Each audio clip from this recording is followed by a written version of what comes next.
Hey everybody, here I'm with Dr. Robert McCoy, who I've had the pleasure of getting to know over the past couple of years. He is my personal dentist, the dentist of my 4 children, my wife. He's also a Junction sponsor and has taught me quite a bit about not only dental health, but the airway at large. And so I've been very excited to learn this myself in a little way, and realized how many people probably don't understand what is actually going on with their airway. And so wanted to bring Dr. McCoy on the program today to have a conversation about the airway, which he has been studying for some time now, right? Yes, I've been, for the last 11 years, I have really been developing my knowledge of of sleep apnea and related problems, but it gets much deeper into just understanding the upper airway. And the upper airway includes your nose, your mouth, and your throat. And they can have a lot of consequences because it's very unusual for anyone to have good airway. Why is that? I mean, you think, hey, we have, I mean, this was one of the surprising discoveries for me, is that, so many people, including myself, my one son, who we're going through a protocol with, might have issues with the airway. I mean, let's like even back up there. Like, what's happening to cause this? Like, why would people not have a good, healthy airway system? This is something that's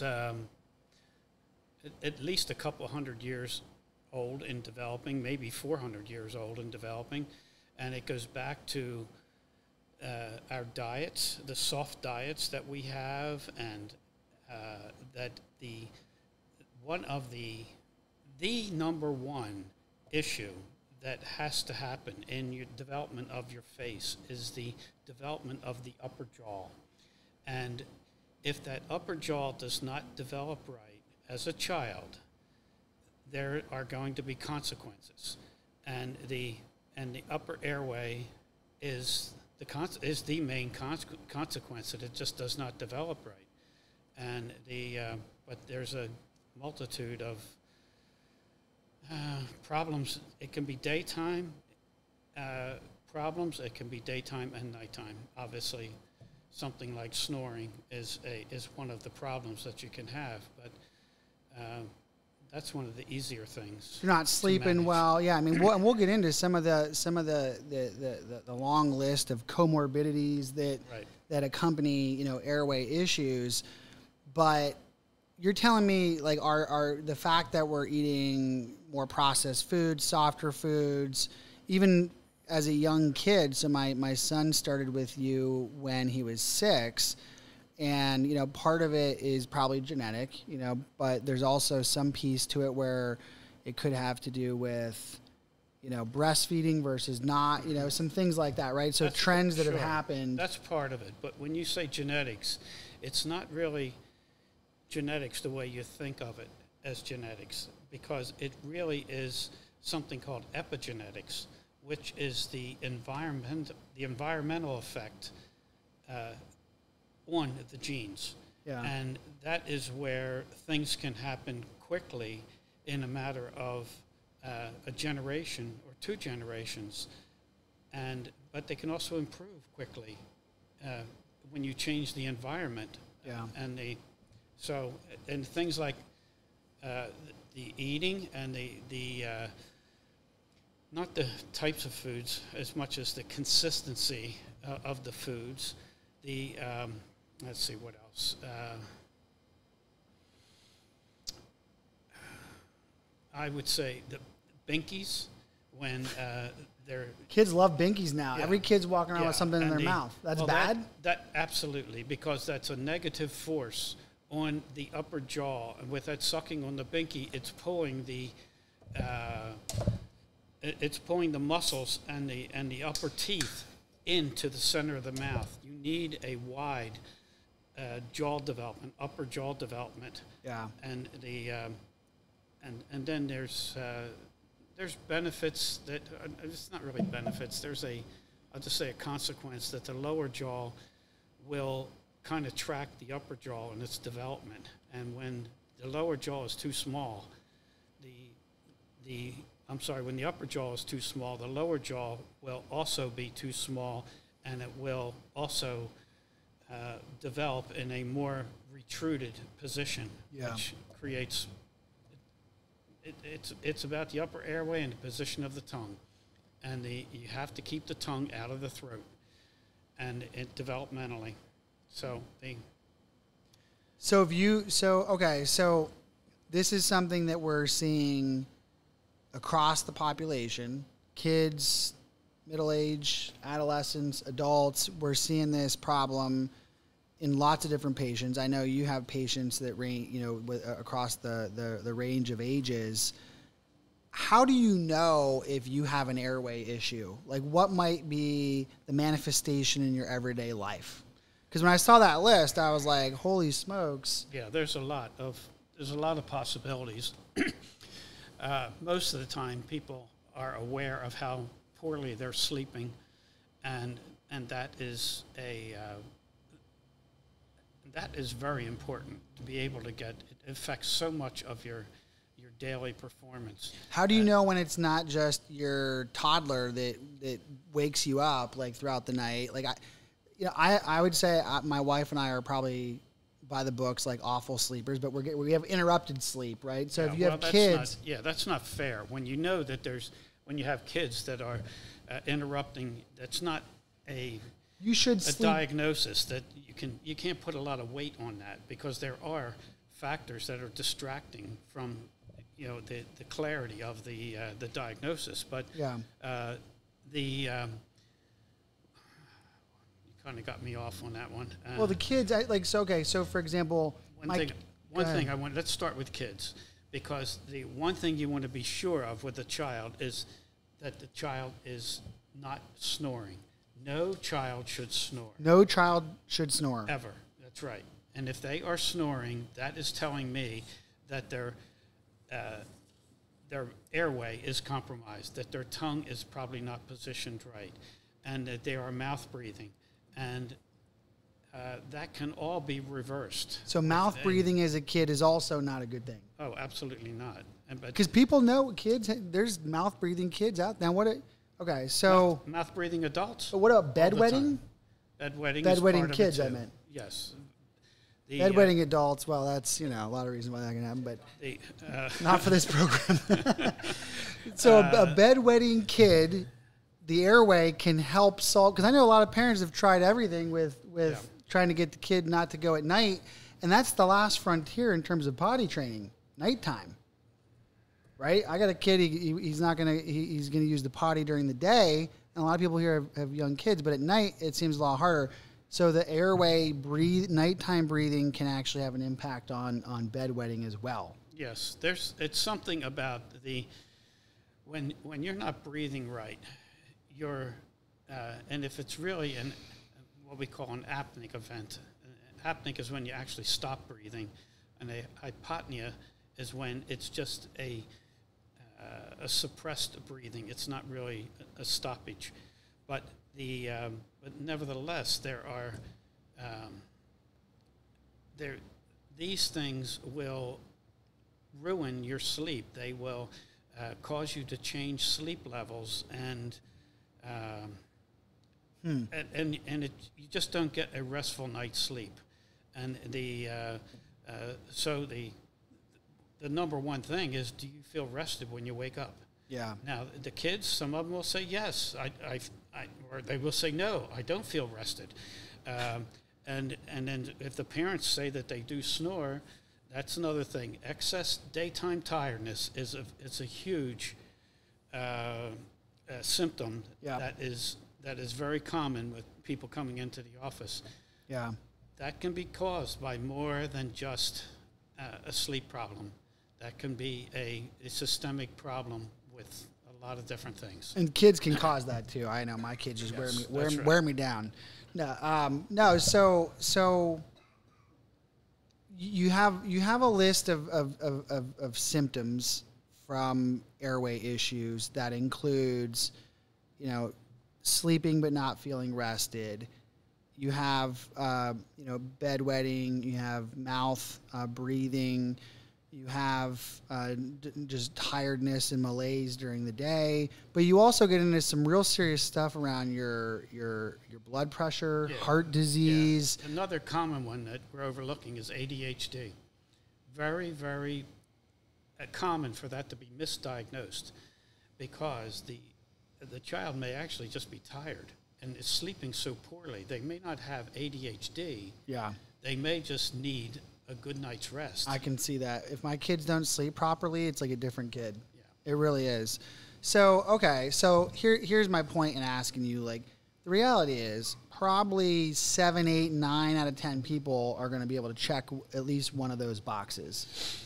Realistically, it's a lot of people. And so how do I know when do people typically say enough is enough? I got to go talk to a doctor about this? Because, for me, it was like my wife already having trouble sleeping, and then my snoring isn't helping things, and it's becoming a real rub to the point where I'm like, well, I'm sleeping great. Yeah, I'll just go on the couch, which nobody wants that. But it caused me to say, all right, I got to go talk to Dr. McCoy, figure out what's going on. What's happening in people's lives where they decide to go see a doctor, and then follow that up with, when do you think you should go consult with a professional such as yourself around some of these issues? Part of the problem, it can be many different things that people come into the office for. Sleep can be one of the problems. When you're talking about the surrounding structures in the mouth that are an issue, you have the upper jaw, the lower jaw, the tongue, the nose. Breathing through the nose is very important. Yeah. The jaw joints, very important. There's a lot of people that come in that they do some reading, and they are associating the TMJ pain that they have with poor sleep, and absolutely true. It is, because there is a relationship between the bite, the jaw joint, and the cervical vertebrae in your neck, C1 and C2. Yeah. And these are, they stay in balance, they stay in harmony, but you can get, if your bite is off because the jaw joint, because the airway is not developed right, then the jaw joint can be a problem too. And then you throw in with the cervical vertebrae, C1, C2, people walk around with chronic neck pain, including myself. Yeah. And it's related to a poor bite. I have a poor bite, and I know that, and I am working on this to get this straightened out. I do too. Yeah. I know we talked about it. And side note, you got some neat gadgets in the office that I've never seen before in a doctor's office, going to some fancy places in Philly and on the main line, where you're taking creating 3D renderings of my mouth, my bite, my airway, and able to show what some of the interventions could even possibly do. So this is something where it's not like a wing and a prayer. Like, you're looking for measurable, demonstrable differences in people's airway, and you're seeing it. Yes, absolutely.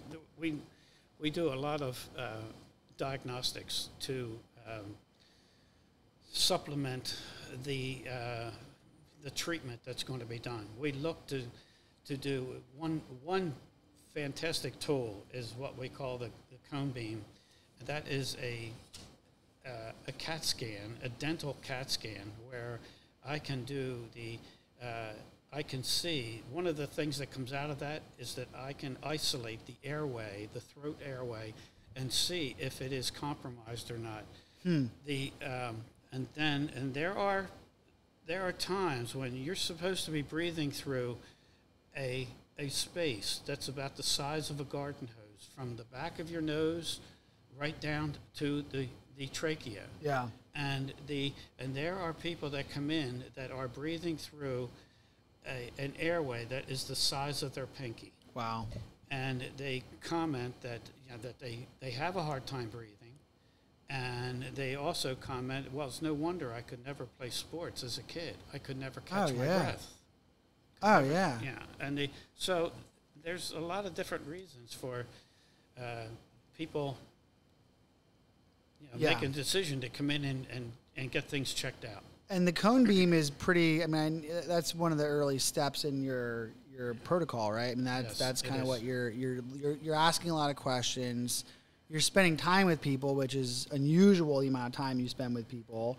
A lot of your patients that I've talked to have said that's something they really appreciate, that you're not getting rushed, you're taking time to hear people, listen to people.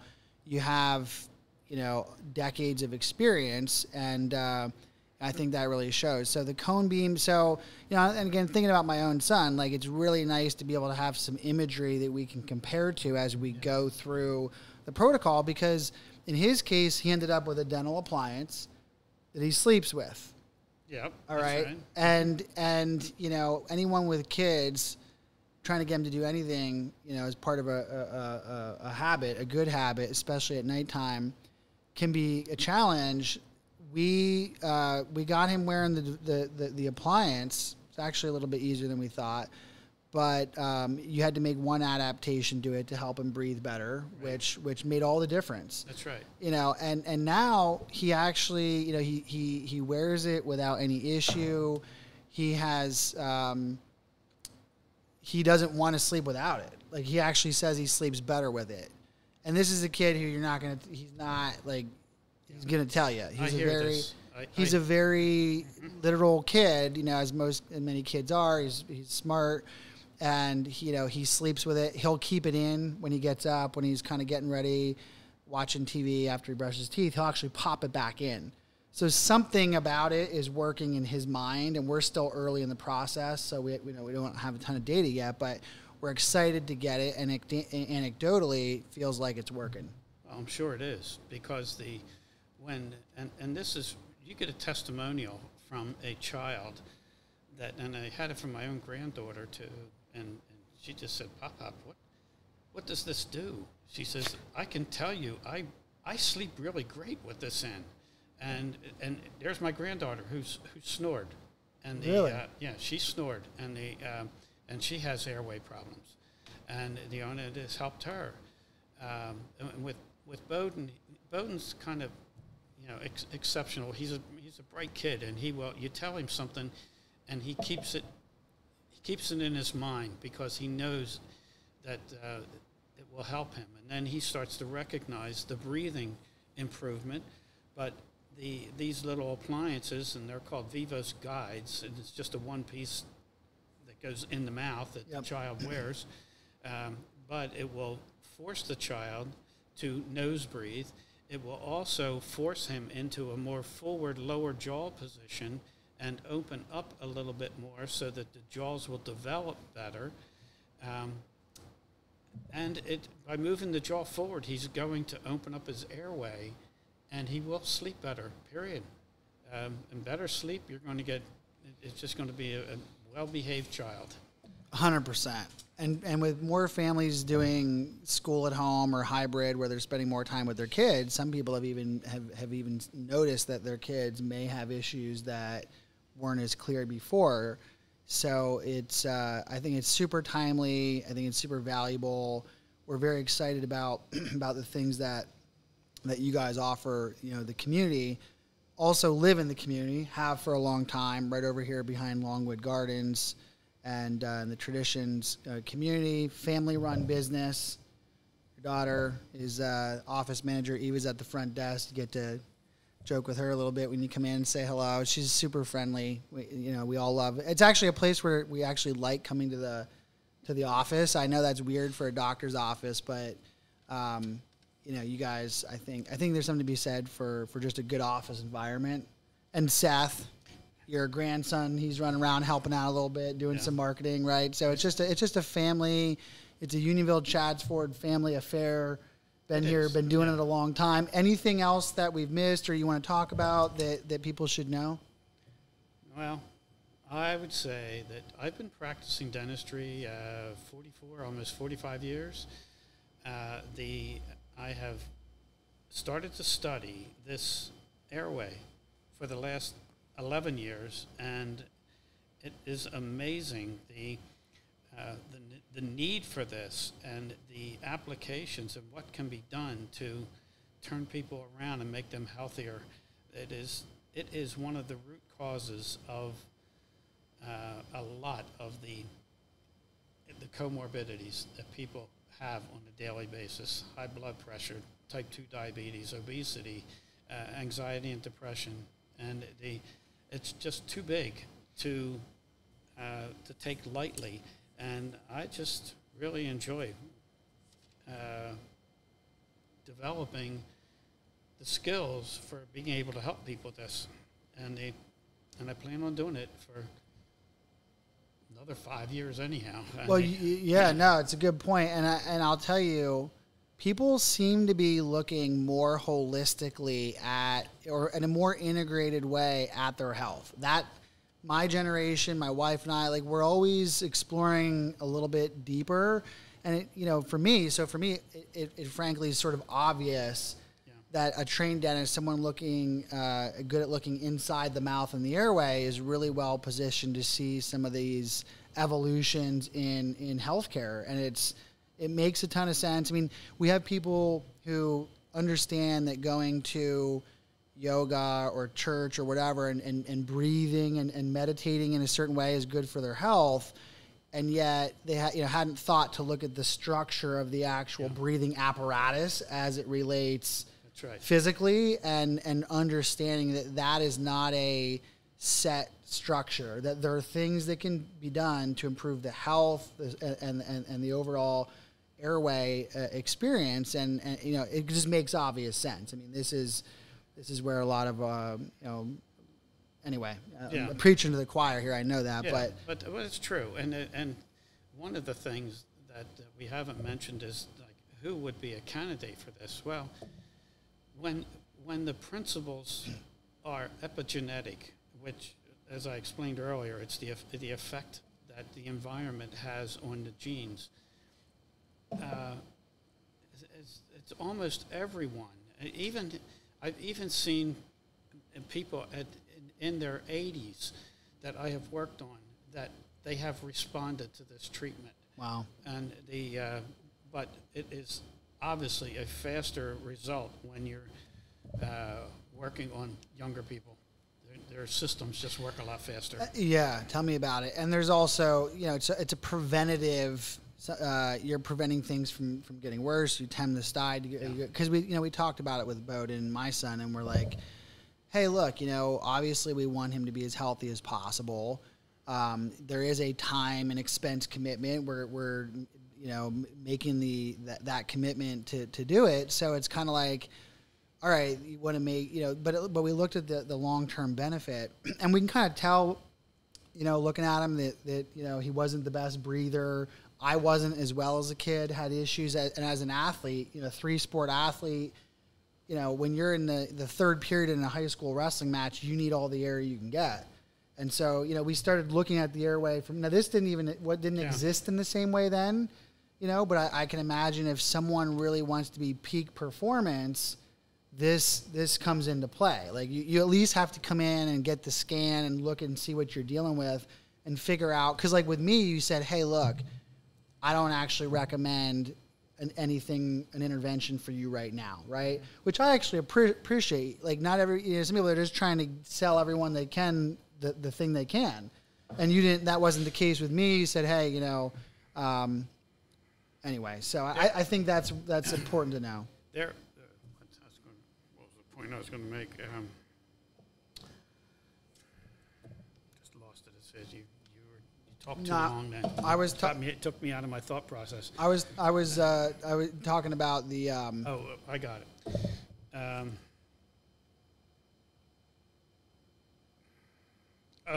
The airway, and the size of the airway. Daytime, that was something different.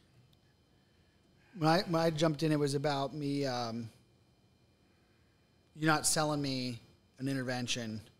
Yeah. Even though, I forget, it doesn't matter. Yeah. We'll cut it out anyway. If you think of it. But again, Dr. McCoy, back up. Dr. McCoy, it's been a pleasure to have you and learn a little bit about the airway. I think it's clear that, probably a lot of folks need to have a closer look at their airway. If that makes sense for you or a loved one, can't recommend Dr. McCoy and Progressive Dentistry, Sleep, and Wellness to you, located right in Glen Mills across 202. And grateful for their sponsorship of everything that we're doing here at Chadds Ford Junction and at Junction Cafe. So really a pleasure to have you come in here and share with the community. So thanks again, Dr. McCoy.